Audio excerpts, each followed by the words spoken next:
Thanks for everybody for coming to another edition of Hiding Out with me, Brian Hyde. Today I'm here with first-team All-American, Green Bay Packer defensive end, Michael Montgomery. Oh man, I'm blessed to be here. Thanks for being with us, man, Mike. Thank you for having me. Absolutely, brother. So let's talk, man. Let's talk about Michael Montgomery, Central Texas. You know, growing up, a son of a pastor and a Hall of Fame basketball player. How do you know what I'm saying? Like, you know, your mom's a Hall of Fame basketball player.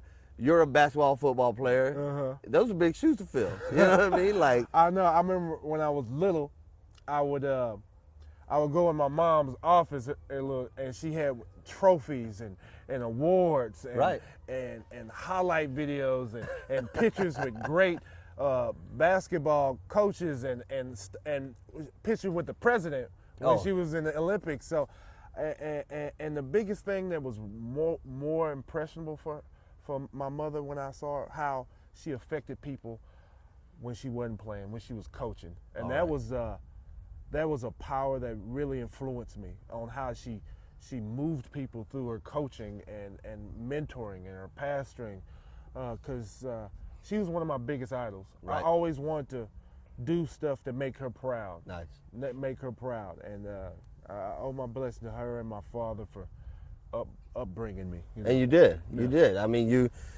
kept your nose to the grindstone. Yeah. You set records in high school. You first-team All-American in college, 6th-round draft pick.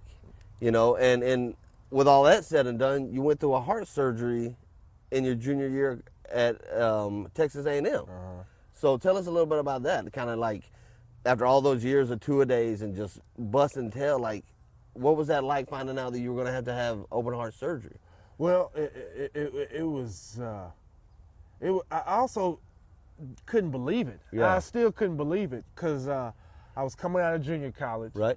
and you know, it was my first day at A&M, and you know, I'm pumped up, you know, because I'm one step closer to getting my dream to being an NFL player. Right. I got out of junior college, and junior college in Texas is tough. You got to pass, you know, over, 70, 90 hours of transferable classes. You know, you got to have it make it C or B or better. Right. And also you had to pass the exit exam. And I did all that, mini-mesters, winter-mesters, all that. And I got to A&M, and the athletic trainer, you had to do an EKG testing. Right. And I was running on the treadmill, and he said, man, your heart is beating funny. And you know, it's my first day there, and I'm like, look, man, can I go practice? I got goals, man. I can't. If you tell me I'm good to practice, just let me get out there. I got to get to the NFL. Right. And how I get there is proving to these coaches in practice that I can play football. In practice. So kids, when you practicing, you practice hard. You practice hard like you playing a game. Practice don't make perfect. Practice makes permanent. So whatever you do, it permanent. You can cross over to anything. So what I did, I went out there, and I went out there and practicing. Things was going well. You know, I'm, making plays, hollering. Football players. We think we beast and we holler and all that. So, and then I started having this issue with my heart, and it started beating like super fast, and I couldn't breathe, and I was getting dizziness, and I got on one knee and I couldn't move. I was just trying to focus on breathing, and I was like, something's not right. And then I passed out, and this is all day one. Yeah, this is all day one. And when I came to, the trainer was on the phone with a heart specialist in Austin and say, hey, we got to go to Austin to get looked at and maybe possible surgery. And at the time I was like, man, surgery. I still couldn't believe none of that stuff. Right. So we went there, and he said, you got a heart disease, and you're lucky to be alive. I think you should not play sports anymore, play football anymore. And I told him, hey, I'm too close. Right. I'm too close. It's not an option. Yeah, it's not an option. So do what you got to do, so I can get this out, so I can get back to and accomplish my goals. Right. And fortunate, thank God, Right. I had the surgery with success. I did a lot of training showing, could play, a lot of testing, and I started making plays real fast, being a big contribution to the teams and making plays real fast. Because I felt like I had a new perspective on life for my teammates. Second chance. Yeah, second chance for my family. So I tried to influence everybody who I came in contact and make them better and make plays. And fortunately, I started the next year and I got first team All Big 12. I was team defensive player of the year, and I got a Hart Award from the governor of Texas. That's right. Yeah, Rick Perry. Rick Perry, yeah. And he told me, he gave me the award. He said, hey, you came here, everybody thought you had a messed up heart, but you showed them you had the biggest heart of all. Wow. And, there's Governor Rick Perry. And unfortunately, I got drafted to play for the Green Bay Packers. Right. And this heart condition, Wolff-Parkinson's syndrome, is it? Yeah, Wolff-Parkinson-White syndrome. And it's rare. I mean, it's rare, right? Yeah, it's really rare with the multiple heart disease defects, but you're born with an extra vessel. Okay. And it allows your heart to pump irregularly fast. Okay. And they said, normal cases of a heart beating is, between 60 to 70 beats per minute. And they said, when you're having your complication, your heart was like beating like 170. Oh, wow. Somewhere around that ballpark. So. And it's usually brought on with exercise. Yeah, exercise or any type of high stressful job. Okay.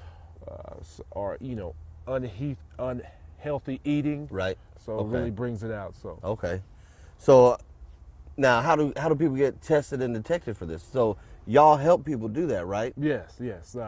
Heartbeataway.org is a preventative medical screenings, and we also I urge you to go to the website or email me on contact Montgomery@gmail.com to find out where you can find your local medical screenings for your heart and get checked out, because we're living in a world today that people are not talking about this issue, but it's a big issue. A lot of known public stars, like Hank Gathers, Rondo Rouse, guys who lost their life not knowing their heart complications. And we've seen that in the NFL. We've seen that in high school. Yes, high school. Little League. Yeah, there was a case in South Carolina. Rondo Rouse, he passed away in the middle of a football game, and he was a junior. Okay. And Hank Gathers in the middle of a basketball game had a heart complication, and it wasn't properly diagnosed, and the results of people losing their life. And that what encouraged me to do something and give back and also be a beacon of that, regardless of what your obstacles you're going through, that you can achieve your goals despite anything that comes. Absolutely. So, I just want to use my story to give people hope. Right. And fortunately, a member from one of the United Nations reached out to me, and I spoke at the United Nations. And when was this? This was 3 weeks ago. Okay. 3 weeks ago. I spoke April the 6th.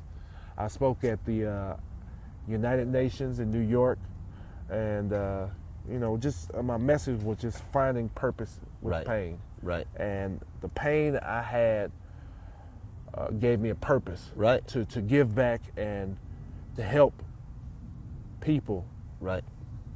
And to also finish what you were seeking, right? I mean, you're what, 18, 19 years old when this happened? I was 19. 19. Uh-huh. You find out everything I've been working for since I was a kid, it could almost come to this abrupt end. Yeah. And so you're finding purpose in yourself again to reignite that fire of what you're trying to do at that point, right? Exactly.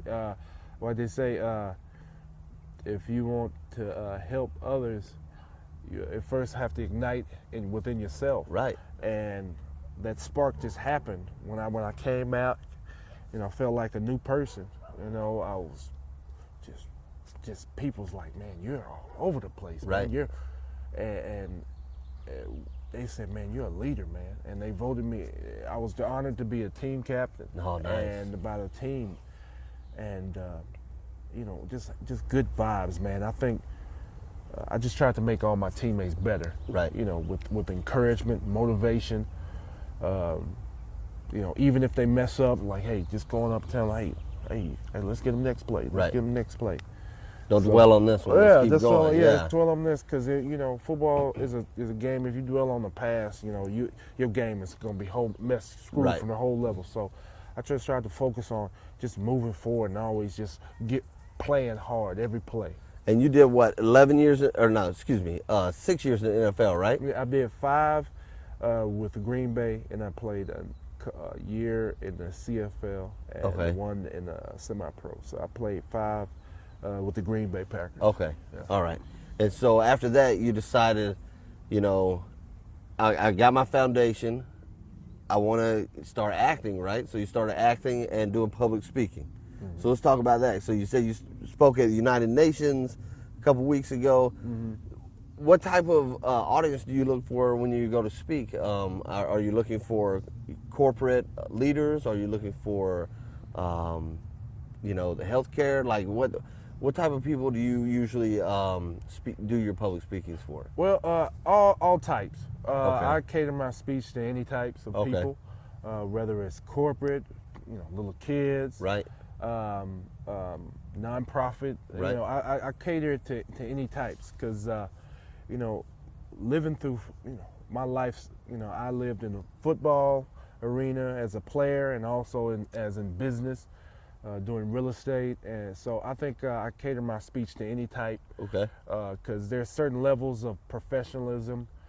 Being a football player, you got to market yourself character-wise. Absolutely. And you got to sell yourself character-wise because a lot of guys in the NFL, they have so much talent. Right. But they don't last long because of their character. Right. Some of them get kicked off the team by doing stupid, outlandish stuff with the media or with the police, right, or drugs or being abusive to their wives or kids. So a lot of them who have the most talent don't last that long. Right. They're too absorbed with themselves. Absorbing themselves and also talking back to the coaches and being dysfunctional with the team. So character plays a big note. Right. With the football players, especially in the professionalism, right, because they're paying you a lot of money, and they don't want to have to deal with stuff off the field, right, as well as on the field. So. And for you, being raised by a coach and a Hall of Fame player herself, and your mom, I'm sure that really made you a coachable player too. Oh, you didn't think you were better. Too good to learn, right? Oh yeah. I always was trying to seek knowledge, anything I can get. I remember my mother, she in high school, they made it where in basketball games where she can come and watch me play, so the girls and the varsity boys would play at the same place, and she could always watch me play. And I remember she would show me how to post up, right, and get wide and get your body wide, and she would show me how to post up in the house, and also I remember I would get so competitive, I would get so fired, I would get mad and start yelling and stomping, and then my mama, she said, "Son, you can't act like that. You can't. I know you're real passionate, man, but you can't show people show that side of you, man. You gotta keep it in and just try to." Because I would get all mad and I would get real emotional out there on the court. But it was good for her to coach me and always learn from the best. Absolutely. She had that sky hook that I couldn't block. Yeah. Oh man, I remember she was training. It was her 1 year she was going to train for the WNBA, and I would scrimmage against her. And I was like, "Ma, I ain't gonna take it light on you Right. because you're a woman and you my mama." She's like, "Come on, son." And so I was like, man, she would whoop my butt. I was like 12 and she was killing me. Yeah. And she had this sky hook, because sky hook that, because back in the old school, that's how everybody did. Yeah, the hook shot. Yeah, they Yeah. did the sky hook, and she had this 1-2 sky hook. This I could not block. And she was killing it. Man, she was killing me. She was killing me. That's good, though. I mean, that keeps you on your toes, keeps you, Yeah, I know. I'm 13. I was like, man, my mama's 40. My mama's almost 50 years old. Shit, I Yeah. can't even beat her in basketball.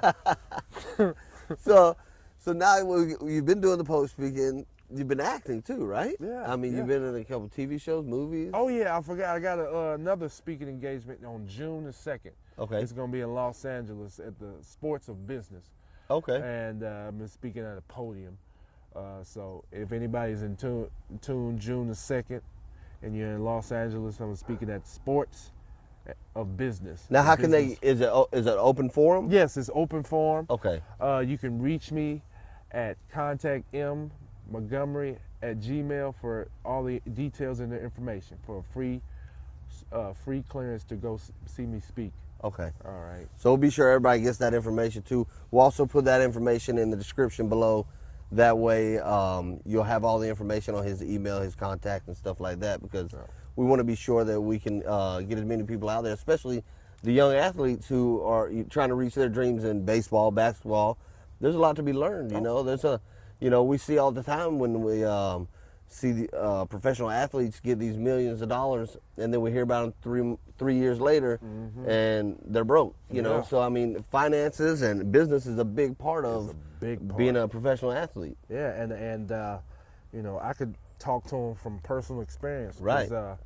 There was times where I want to go off and try to make money and start my own business, and there was times I trusted the wrong people, Yeah. and I lost money, and I had to get lawyers and lawsuits and stuff like that. So, I always love to give back and mentor to kids that's Right. going through the same situation.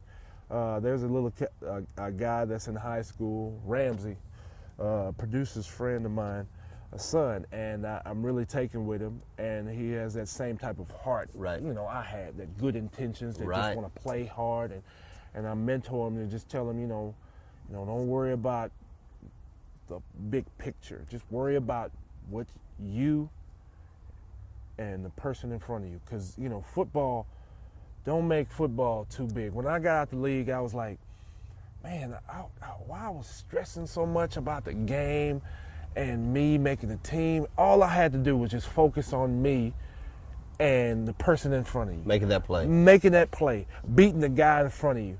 Don't make football bigger than what it is, and think about things you Right. can't control, or, talk about things you can't control. Just make football about you and the guy in front of you, winning against that guy in front of you, an effort, because that's only between you and you. Yeah. And I'm sure there's a lot of guys in the leagues that needed to hear that right Yeah. there. You know what I mean? The league today that, stress out about, we got to win this game, or we got to do this, and they forget about, hey, at this point, it's a one-on-one game. I got this guy in front of me, keeping me from getting to that ball. And that's what I need to focus on right now is just making this play. Exactly. And that's in business itself. You can convert that over to, you stressing about the big picture. There's no need to stress about it. What do you got it on your planner today? Finish what's on that planner today, and then that's going to get you closer to that big picture. Exactly.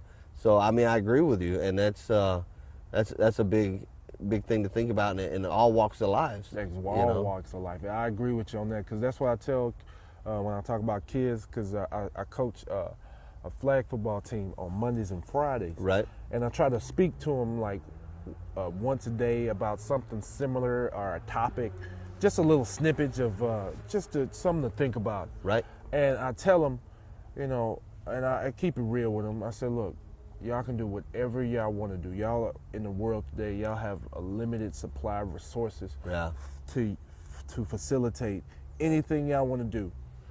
And I'm gonna keep it real with you. Not everybody wants to be a professional athlete. Right. But the skills and the characteristics you will learn on the football field, you'll be able to cross over into any aspect Absolutely. of life.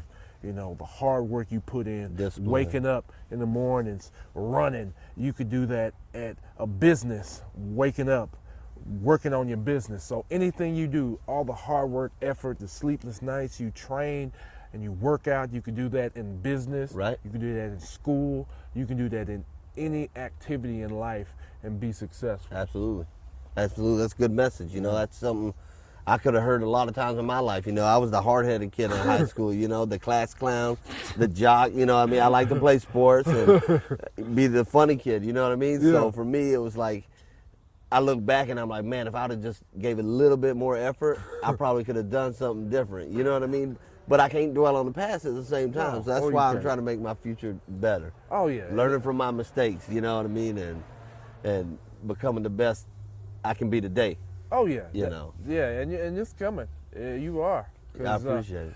Because that's one thing I try to tell myself when I was coming out, just trying to just simplify it, not just as a whole game, but just as a rep. Right. Just one rep. And and my teammates, they thought they would think I was. They was like, man, Mike be talking to himself in the games. Because before I get in my stance, I would talk to myself. I was like, all right, Mike, you're gonna go hard as you can till the whistle blows, until the whistle blows. So you're gonna run hard as you can and give it all you got until the whistle blows. So I would talk to myself and tell myself, I'm gonna go hard, I'm gonna get off the ball hard, I'm gonna rush him, and I'm gonna attack the man in front of me and get full extension. And then if it's a pass, I'm gonna make. And I will be talking to myself, pepping, Right. giving myself energy and pep talking myself. Right. And people was like, and my teammate like, hey man, you talking to yourself, man? I hear you having a full conversation to yourself. And I was like, man, I just, you just got to tell yourself and remind yourself on what you got to do out there, because you can easily be distracted with the fans and the crowd and the play calling. So once I get my plays, I know what I'm doing.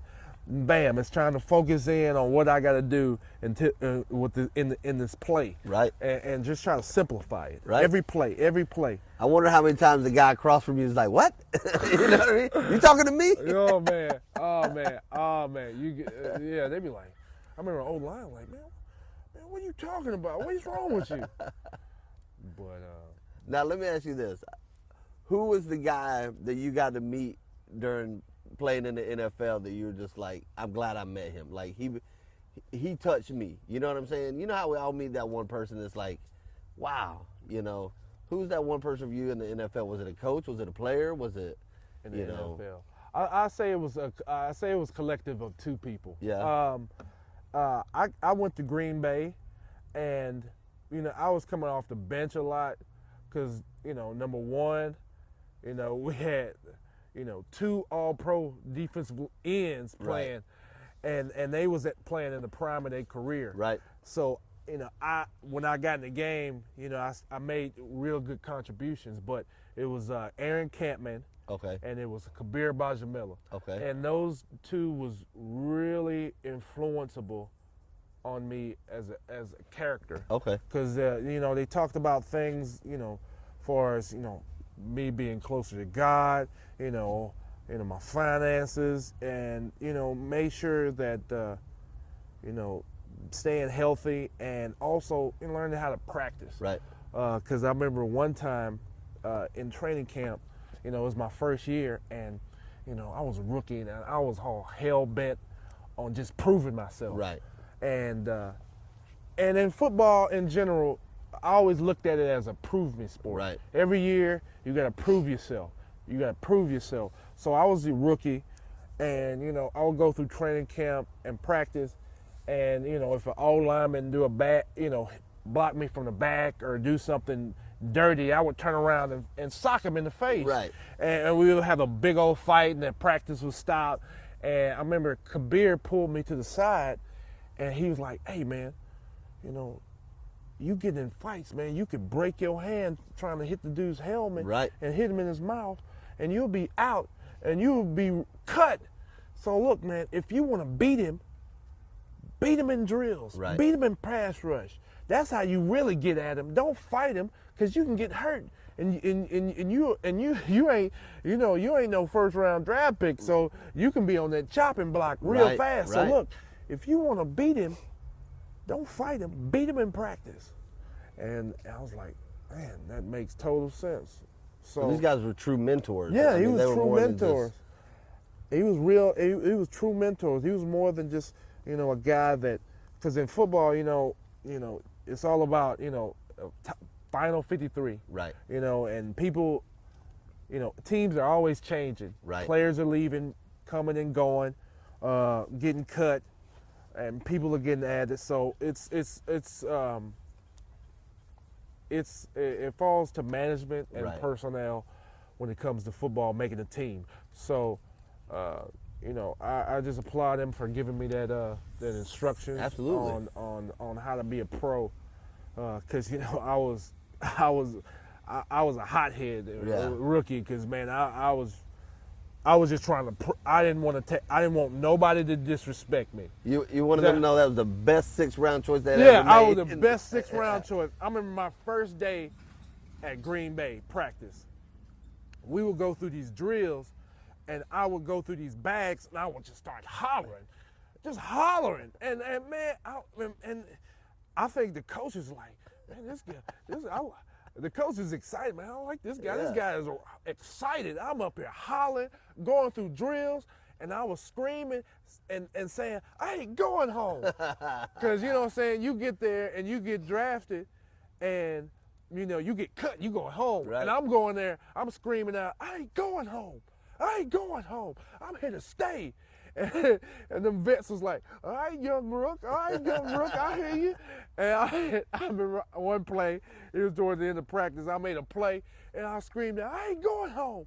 I never get tired. And it was like, all right, Rook, yeah, we're going to see how that effort and energy lasts in the training camp.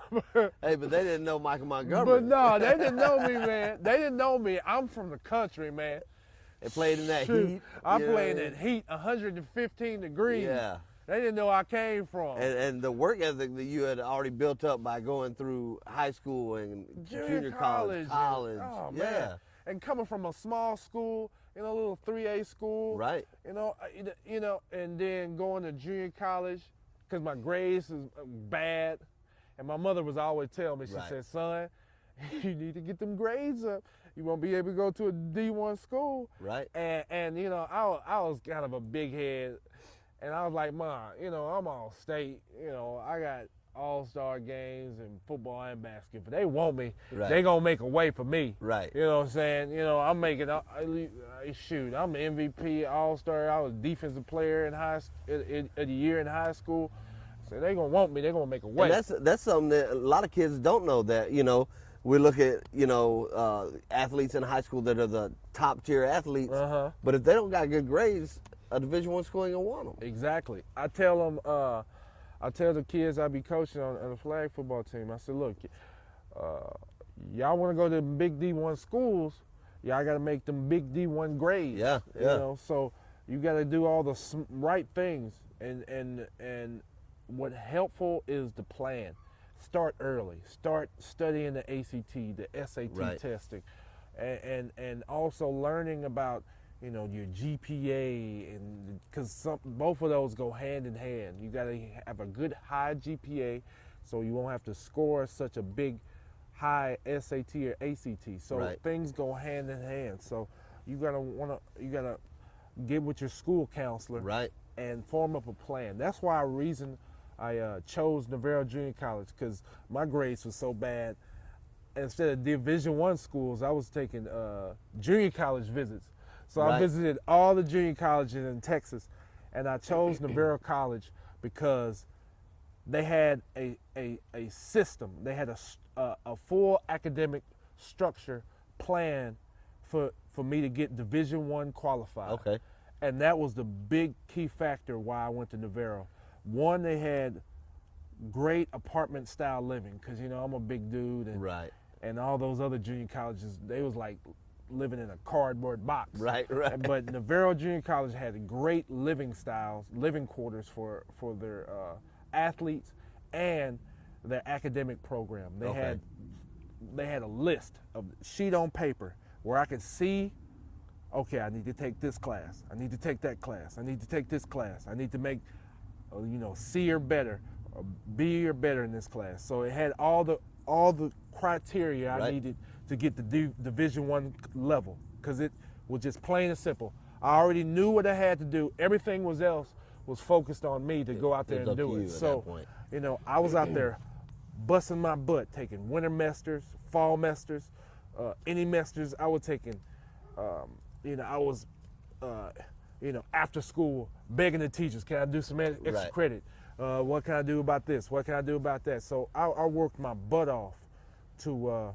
So you was putting as much effort in the books as you were on the field at this point. Because Exactly. You had that goal. I had that goal, and I saw an outline of what I needed to do. So I was working extremely hard, and it also, it's always good to have great company Yeah. with you, because fortunately for me, my roommate in junior college was one of my best friends, Zarnell Fitch.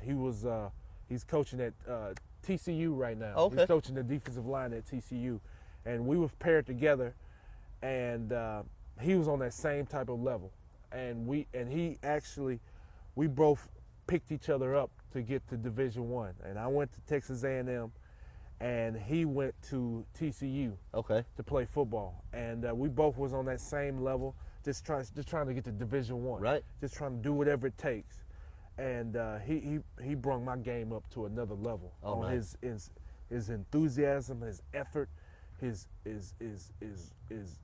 aggressiveness. He made me a better football player. So it gave you somebody to feed off of Yeah. and grow. Oh yeah. Yeah. He was playing D tackle and I was playing DN, and man, we were some monsters on there. We was monsters out there, man. So people showed up to play Navarro and they were like, Oh man, we ain't scoring today. Oh man, we was a big D line too. I was 6'5", 6'6", I was about 270, 280. Oh, man. And then Darnell, he was like 310, 315. Then we had another guy named Big Duke. He was 6'6", and another DN named Travis Creech, and he was the shortest one, but I called him the sack master because he would get all the sacks. He was always getting Man, through. he was getting sacks like it was an art He form. let y'all do all the work and then he come in through the Yeah, middle. I would get all the tackles, and then he would come up there and get sacks every play. I was like, man, I need to watch what he's doing because he's making all the plays. But man, we had a great defensive line, and we Nice. just all fed off each other. I remember there was one time we played Northeastern Oklahoma. Okay. And I can tell you this, every athlete has this story. I call it the turning point. Okay. The turning point moment. This is the moment where you realize you can get to the NFL. Okay. And this was the moment where I realized it. We was playing in a playoff game in my sophomore year in junior college against Northeastern Oklahoma, and they was like ranked number 3 in the nation in junior college. And they had this big, tall, big tight end. He was committed to Miami. Okay. And that's when Miami was Miami. Right. The U, when they was winning every game. Right. Back in 03. And he was highly ranked, and they had this other D tackle that was highly ranked. And playoffs started, boom, they was just running all over us. I was getting double teamed. I couldn't make any plays, and something just clicked. And something just clicked in my head, and I just went like rampage. Like I don't know if you seen that movie Logan. Oh yeah, yeah. When he took that serum and he Yeah. said, "Ah," and Right. I had one of those moments, and I just started making plays the whole game. I was making tackles on the sideline, sacks on the quarterback. I was running to the sideline, hollering at my band, saying, "We ain't losing. We winning this game. Winning this game." And I went ballistic over there. So that was a game. We lost that game, but man, I was on like a raw high, and I said, if I play with this amount of energy and effort, I know I can get to the NFL. Right. I know I can get to the NFL. No matter what happens, I know if I can get to that level of heightness, of energy and effort and aggression, I can get to the NFL. Regardless of what type of team I play, or I wasn't even worried about stats. Long as I can get to that level, Right. I know I can make it. Proving yourself, doing it every day in and day out, having that same level of enthusiasm. Yeah. And that's what a lot of people don't do, you know. You get a new job in the business world, you know, and we think like, oh man, I'm excited to start this new job. I'm going to be making this much money. Then after you've been there about a year, you're like, man, what am I doing? You know what I mean? And you lose. But if you continue in with that same enthusiasm, you're right. You know what I mean? That nothing can stop you. Yeah, something's going to click in your mind. And it just something just, I call it a turning point moment. Just something just clicks, just whew. And like, okay. And I told myself, I'm going to do whatever it takes to win this game. And I don't care if it's a guy, 2 or 3 people in front of me, I'm going to do whatever it takes to stop these guys from scoring. And I just took over the game. And I knew if I could play this hard in whatever school I go to next, I know I can get to the NFL. Yeah. I know I can get there. And you did it. Yeah. You did it. That's something a lot of people strive for and can't say, you know what I mean? I remember this kid, Devon DeVoe. He was a beast. He was a middle linebacker in junior high and high school, and he was a beast, you know. And, you know, you look at a kid like that who has all the talent in the world, you know what I mean? But if you don't know how to harness that talent, like you say, with your grades, with the intensity every day, you know, I don't know what he went on to do. I think he did go on to play college ball, you know. I think it took him places because he was good, you know. But I just remember seeing kids like that, and that's probably the hunger they had for the game that I was lacking. You know what I mean? Like, I love to play, but to me it was a game. Yeah. To them, it was something that wanted. It was a future. It was like getting the next meal. You know what I mean? And like, that's how much focus he probably had on it that I didn't. You know what I'm saying? And that's a big difference. Yeah, exactly. Because the one thing, one of the biggest parts of the NFL was the draft. Yeah. That was one of my biggest highlight moments, watching the draft. Because, you know, when I started taking football serious, I had a ritual where I recorded the draft, the NFL draft, every year. And I did it for like 4 or 5 years straight until my year was up. And I would watch it from beginning to the end. And not only it changes the players who get drafted lives, Right. it changes their families. Yeah. And they make the right decisions. It could change their families' lives. And you know, with me getting drafted and me playing in the league, you know, I changed so many people's lives. I bought my mother a house. You know, I got my brother a job. I had an opportunity to take care of my nephew and give him a better lifestyle. So with that being said, the draft is just not about the players, but it's about their families, because they can put their families in a better position, Right.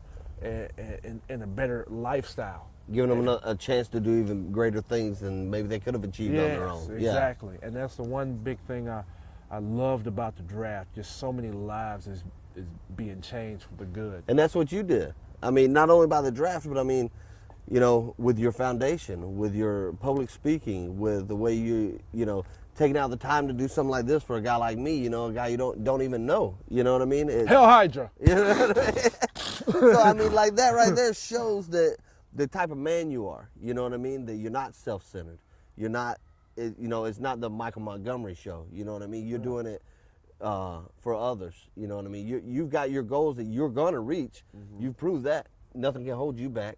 You know, whatever you set your mind to, you're gonna accomplish. However, you're worried about the other people too. And I think that speaks volumes about a person when you see that they're not just worried about themselves, you know, and like through talking to you and the conversations that we've had, and you know, I think that's the biggest thing that stood out to me is like, this guy is not self-centered. You know what I'm saying? He's the type of person that wants the best for everybody around him, and if he can help you, he's gonna help you. Right, you know, right. And if and I think if we all live that way in today's world, we'd be a lot better place. You know what I'm saying? Yeah. So people can learn a lot from you. I'll tell you that man, much. I You know? appreciate that. And you're still a young man. You're what, 33 right now? Yeah, 33. So I mean, you got a lot of life to live. So you got a lot of people to touch. So I think it's still got a lot of work to do. Yeah. A lot of work to do.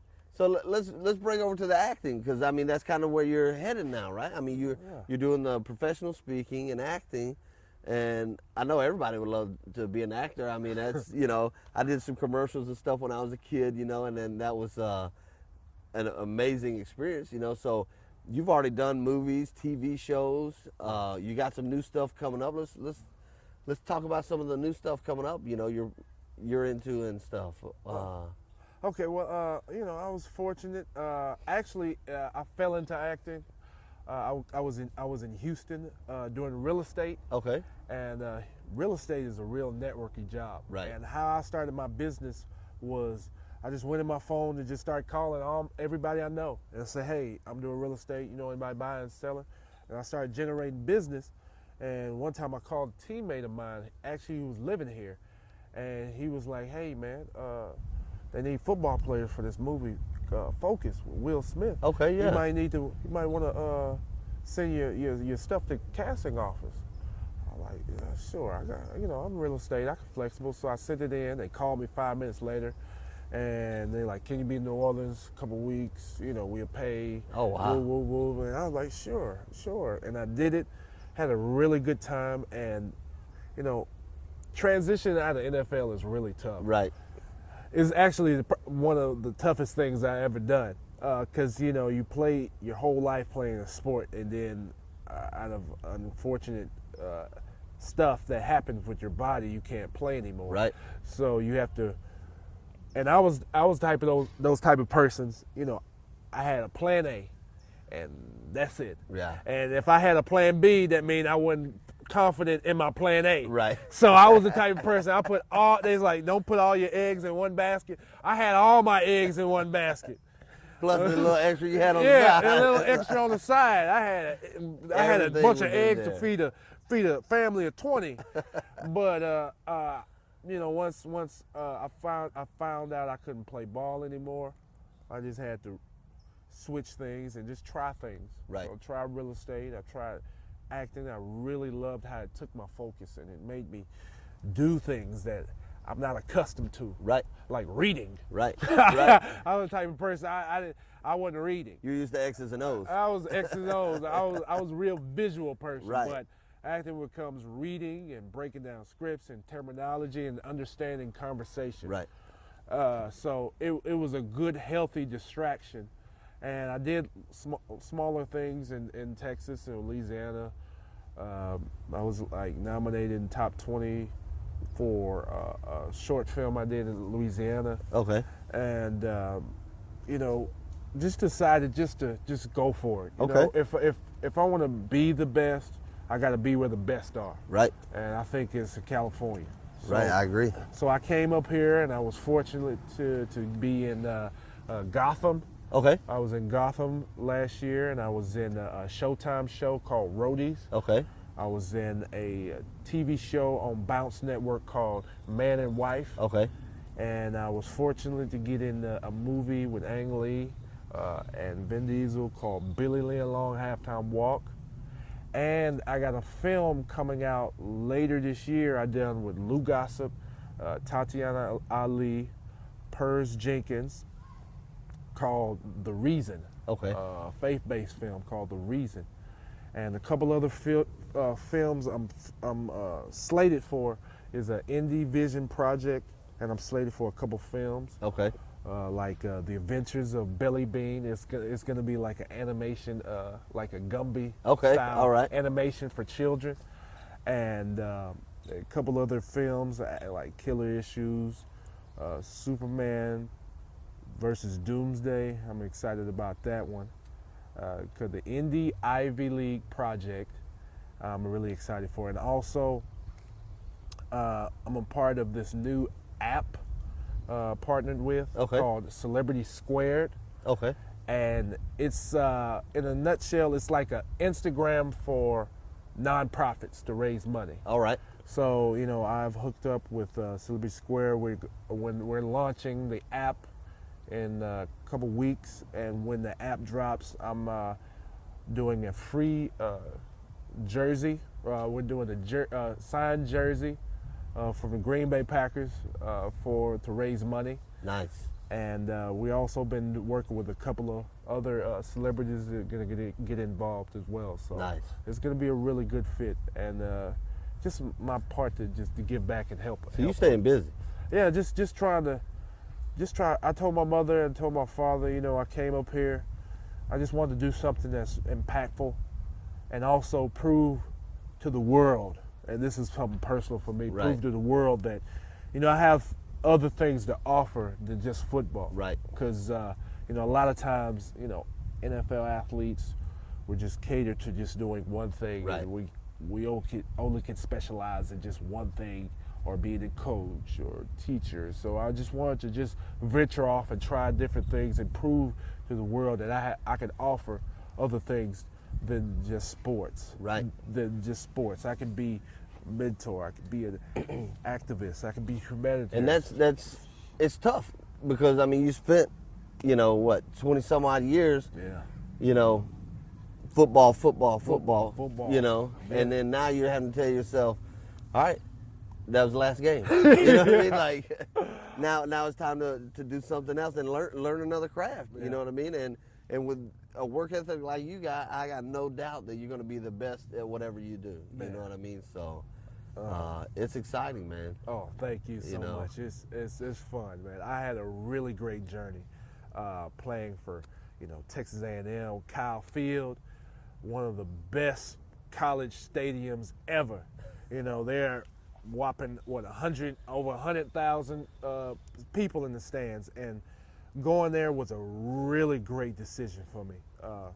Not only the atmosphere, but the tradition. Right. And I didn't understand that when I was there, because they kept talking about the tradition, the people at A&M, because I was playing ball, and I was like, I really didn't focus that. But I understood that once I retired and went back. Right. And people just accepted me like I was still playing with the same type of love and the gracefulness, and that's what really stood out for me at A&M when I retired and I went back and showed that everybody still had love and still offered to help me try to figure out what I wanted to do when I went back to college. So Texas A&M was a very, very awesome choice for me to go to out of the other schools I went, because I could have went to Tennessee, I could have went to LSU, I could have went to Arkansas, and Texas A&M, I just felt like it was a really great fit for me, and I owe that to just prayer and talking over with my parents. Right. And also Green Bay. Green Bay, that it's still I bleed green and yellow. That's my heart, man. They took a chance on me when a lot of other teams didn't. Right. Because when you go to the NFL draft, the NFL combine, they have your medical records. Right, exactly. And in my medical records they had the stuff from the heart issues and stuff like that. So I know a lot of teams was passing on me because the heart complications. And Green Bay, they took a chance on me, late in the second round, and I thank them. I thank them for taking a chance on me and giving me a good 5 years to show that I could play. Right. And it was just been a wonderful opportunity. It's inspirational, man. It really is. You know what I mean? Listening to your story and the struggles. You know what I mean? When you see somebody not just overcome a struggle, but like have no question really, like I'm gonna do this. You know what I mean? Like this is my. I'm sure we all have those times that we're like, is it worth it? You know what I mean? But for you to even have those moments, I'm sure, and still push through it and be successful where you're doing, that's amazing. You know what I mean? And it's a true inspiration to us all. I'm very happy for you that it happened. The way things have, and again being blessed. To kind of roll over into the acting. You know what I mean? Not having that, year or 5 years of like, what am I doing now? You know what I mean? And I'm sure there's a lot of guys that come out of that situation, you know, trying to figure out what they're gonna do, you know, and not having a backup plan, because like you say, these are most of the guys that make it there are the best, you know. So there's no question what I'm gonna do for a living. You know, I'm gonna play ball, you know. So to come out of that and roll into, you know, real estate and then acting and speaking, you know, I mean, that's inspirational, and it shows a lot of about who you are and as a person and as a leader, you know, and a mentor and right. things like that. So I see a lot of good things coming your way, you know, and lucky for me, I'm getting to meet you right now while you're building your resume. And, you know, one day I ain't even going to be able to email you. You know what I'm saying? It's going to be a A-list Mike Montgomery, and they're going to be like, wait. It's got to go through 8 people before you see it. Nah, I ain't going to be like that. You going to have my number, man. You're like, hey, get it done. I'm like, all right, I'm coming on through. Come meet me at the Oscars. Yeah, right. We did the interview on the stage, on the red carpet. Well, Mike, man, I appreciate you coming out today, brother, hanging out with us, hiding out with us. You know what I'm saying? Yeah. I'm going to put all Mike's information in the description below. Check out his nonprofit.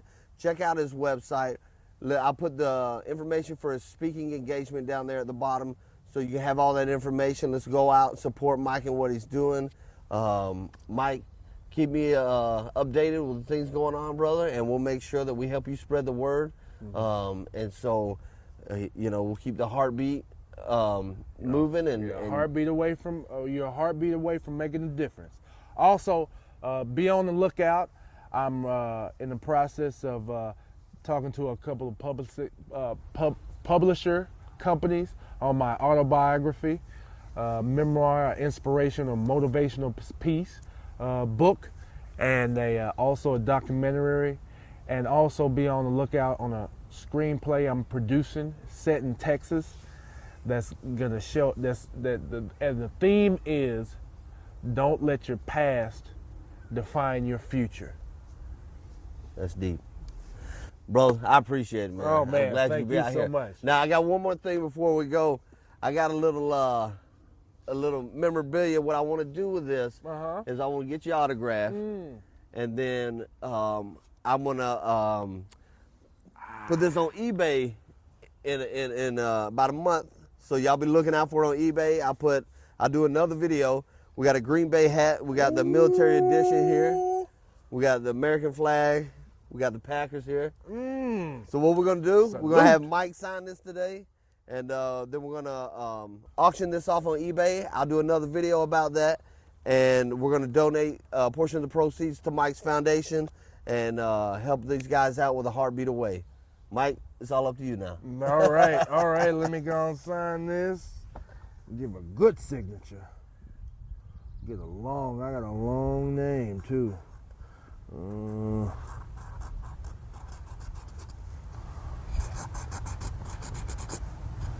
Yeah.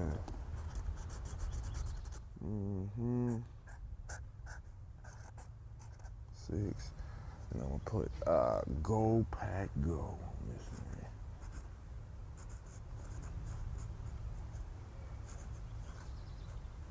Awesome. All right. We got it right here for you, ladies and gentlemen. Oh, and also, I want to thank all my coaches from high school, Paul Essery, Billy Ferris, from junior college, Coach Essery, Coach Fletcher, Texas A&M, Stan Egan, Coach Price.